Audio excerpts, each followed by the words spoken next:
नमस्कार, आप देख रहे हैं वाई डिस्कवरी और मेरे साथ अभी जुड़ चुके हैं सौरभ जी, जो कि छात्रों का हक और हुकूक की आवाज़ हमेशा बिहार में उठाते रहते हैं। लगातार सरकार से यह कहने की कोशिश करते हैं कि आप जिस तरह से डोमिसाइल नीति हटा दिए हैं, उसको लेकर के ही लगातार आवाज़ उठा रहे हैं, लेकिन फिर भी सरकार अपने अनुसार काम कर रही है। कल नियुक्ति पत्र बँटा है गांधी मैदान में। आज तक का रिपोर्ट के अनुसार जो है दिखाया गया है कि कुछ टीचरों लोग से जब बात किया पत्रकारों ने, तो कुछ सवाल का जवाब नहीं दे पाए।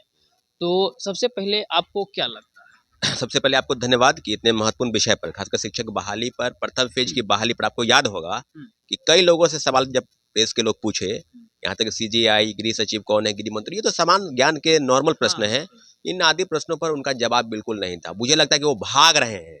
नहीं होता है कि हमसे, अरे भाई जाहिर सी बात है, नॉर्मल सवाल है, कोई मैट्रिक्स का सवाल तो आपसे नहीं पूछे जा रहे हैं, नॉर्मल सवाल है।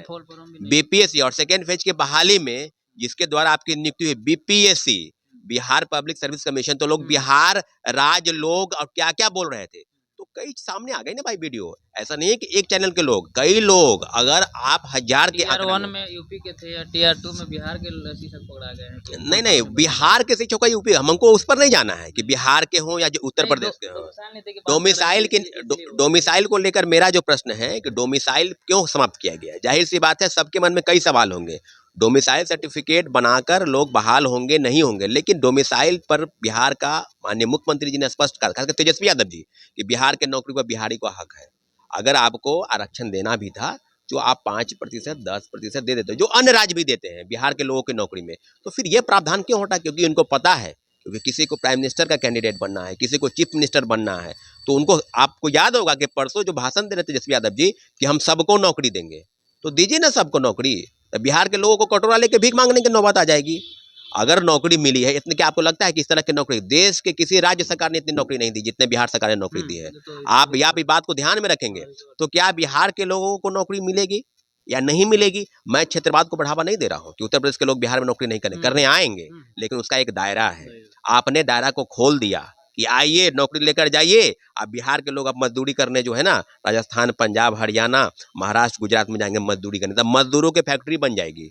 बिहार के लोगों को नौकरी मिली है, नो डाउट नौकरी मिली है, लेकिन बिहार के लोगों को और नौकरी मिलती। जहां तक चूक हुई है, डोमिसाइल नीति को समाप्त करना बिहार सरकार की बहुत बड़ी चूक है। इसका खामियाजा इनको भुगतना पड़ेगा। सामान्य ज्ञान का क्वेश्चन बहुत उम्दा होता है। अगर कोई पूछता है तो याद नहीं रहता है, याद होता है लेकिन पेट में आता है, लेकिन जुबान से नहीं निकल पाती है। हाँ, ये आप हम सभी जानते हैं, कौन कहाँ से कब पूछेगा कोई ठीक नहीं। लेकिन सबसे बड़ी बात कि जिस विभाग के द्वारा आप पढ़ाई कर नौकरी ले रहे हैं, कम से कम उसका तो कम से कम अर्थ आपको मालूम होना चाहिए था। बिल्कुल। अब देखिएगा, दो अफसरों पर काफी नाम चर्चाए हैं, खासकर अतुल प्रसाद जी और के पाठक।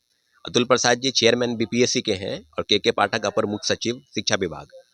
तो आपको नाम तक याद नहीं, आपको प्रेसिडेंट का नाम याद नहीं है? हाँ, आप, सबसे बड़ी बात है, देश के पहले नागरिक, उनका मुरमुर मुरमुर कर रहे हैं ये लोग। मुरमुर यही लोग हैं जो भ्रष्टाचारी हैं, जो फर्जी सर्टिफिकेट लेकर आ चुके हैं, यही लोग हैं। मैं दावे के साथ कह सकता हूं बिल्कुल, क्योंकि प्रथम पेज की बहाली में मैं नहीं, स्वयं कैंडिडेट सामने आते थे कि हम तो सीटेड फेल हैं सर, हमको नौकरी दे। मुकेश, झारखंड के रहने वाले, पूजा, करिश्मा, सैकड़ों अभ्यर्थी सामने आए प्रेस के और बोलते थे चिल्ला चिल्ला कर, बिहार सरकार जो है ना बड़े पैमाने फर्जीवाड़ा की है, डॉक्यूमेंट दिखा के बोलते थे। क्या हो गया आपको? आप जो डॉक्यूमेंट वेरिफिकेशन दोबारा कराने की जांच क्यों मांगे? हम लोग मांग करते थे और मांग बिल्कुल सिद्ध हुई। आज थंब प्रेशन लोग कल पर हाथ धोने का फरार हो गए। पटना से 150 शिक्षक फरार चल रहे हैं, नालंदा से 300, दरभंगा से आपको पता याद होगा कई लोग भागे हुए हैं। मुजफ्फरपुर में एक ब्लॉक है कटरा, वहां से 67 शिक्षक फरार चल रहे हैं। पूरे जिला की सूची आप लीजिएगा ना, तो कम से कम 10,000 शिक्षक जो है फर्जीवाड़े तरीके से नियुक्त हुए हैं। अभी टीआर-1 की मैं बात कर रहा हूँ।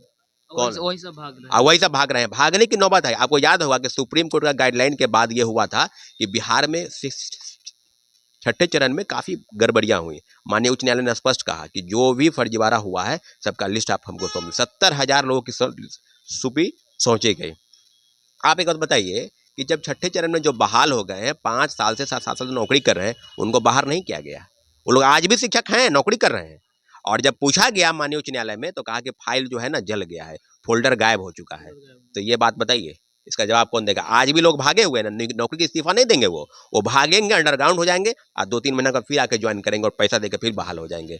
ये बहाली प्रक्रिया जो है ना, ये मुझे लगता है भ्रष्टाचार की बलि की भेंट चढ़ गई है। प्रथम फेज की बहाली और सेकेंड फेज में कई मामले सामने आएंगे, अभी आप देखिए धीरे धीरे। सौरभ जी आपके बारे में यह भी कहा जा रहा है, थोड़ा सा कड़वा सवाल है कि सौरभ जी जो हैं राजनीति करते हैं, वो कमेंट में आता है, वो हम पढ़े थे, तो आप अपने स्तर से आपकी क्या राय है, क्या? राजनीति करते हैं, अगर हमको राजनीति करता किसी राजनीतिक दल के सदस्य होते ना। हाँ, वही जनता जानना चाहती बिल्कुल जनता, हम आपसे आप ही से हम जितने भी छात्र अभ्यर्थी शिक्षक अभ्यर्थी, कोई शिक्षक अभ्यर्थी बताए किसी सवाल पर कि हमने आपका साथ दिया या नहीं दिया, चाहे शिक्षक अभ्यर्थी हो, चाहे बीपीएससी का सवाल हो, चाहे यूपीएससी का सवाल हो, तमाम जगहों पर हम मुखर होकर आवाज बनते हैं।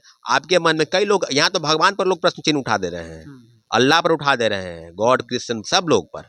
तो अब हम लोग किस किस बात पर प्रतीक्षा करेंगे? कमेंट सेक्शन में हमको हम एक इतना जरूर कहेंगे, कोई भी बहाली प्रक्रिया हो, चाहे शिक्षक की हो, चाहे अन्य बहालियां हो, छात्र अभ्यर्थियों के साथ मैं खड़ा हूं और खड़ा रहूंगा। उसके लिए जहां तक लड़ाई लड़ी जाएगी लोकतंत्र से। अगला स्टेप सौरभ जी क्या करने वाले हैं? TRE-1 के लिए पूरक परिणाम जारी हो, नहीं हुआ, वादा खिलाफी हुआ, कल हम लोगों की बहुत बड़ी रैली जो है पटना के सड़कों पर आपको दिखाई देगी। कितने बजे? कल 11 बजे के आसपास। कहाँ से? वो जगह जो है वो आपको कल पता चलेगा, वो जगह गुप्त है, लेकिन इतना जरूर है कि लोकतांत्रिक तरीके से हम अपनी मांगों को लेकर सड़क पर उतरने जा रहे हैं। और दूसरी महत्वपूर्ण विषय कि TRE-2 में जो भाषा की अर्हता समाप्त की गई, इसको लेकर जल्द से जल्द एक बैठक भी बुलाई जाएगी। लेकिन कल हम लोग का मेन फोकस है कि TRE-1 में जो वादा खिलाफी हुआ, सभी को लेकर हम लोग आगे बढ़ेंगे।